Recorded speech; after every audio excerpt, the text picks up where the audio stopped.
Corona वबा को control करने में उत्तर प्रदेश के वजीर आला योगी आदित्यनाथ का यूपी मॉडल कामयाब हो रहा है। लगातार कोरोना मरीजों की तादाद में कमी आ रही है। ट्रेस, टेस्ट, इलाज की हिकमत अमली से कोरोना के नए केसेस में कमी आ रही है। वजीर आला योगी आदित्यनाथ गुज़िश्ता 26 दिनों से अजला व गांव-गांव में घर घर पहुंचकर लोगों का दुख दर्द बांट रहे हैं।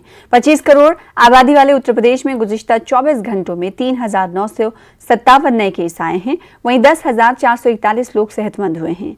मुल्क में सबसे ज्यादा जांच उत्तर प्रदेश में हुई है। कोरोना के चेन को तोड़ने में योगी आदित्यनाथ की हिकमत अमली कामयाब साबित हो रही है। रियासत भर में सफाई मुहिम चलाई जा रही है। उत्तर प्रदेश में अब 1 जून से तमाम अजला में 18 से 44 साल के लोगों को हिफाजती टीके लगाए जाएंगे। मुल्क में सबसे ज्यादा मुफ्त टीका उत्तर प्रदेश में लगाया गया है।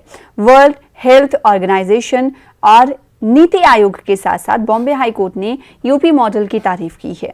वजीर आला योगी आदित्यनाथ की हिदायत पर रियासत में 970 डॉक्टर ई संजीवनी के जरिए ऑनलाइन जुड़े हुए हैं। आप रोजाना सुबह 9 बजे से दोपहर 2 बजे तक डॉक्टर्स से मुफीद मशवरे ले सकते हैं। वहीं मजीद मालूमात के लिए Covid command and control centre की हेल्पलाइन नंबर पर राब्ता भी कर सकते हैं।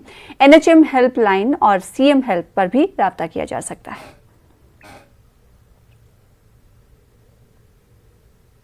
उधर मुल्क में कोरोना के मामलों में आज फिर तेजी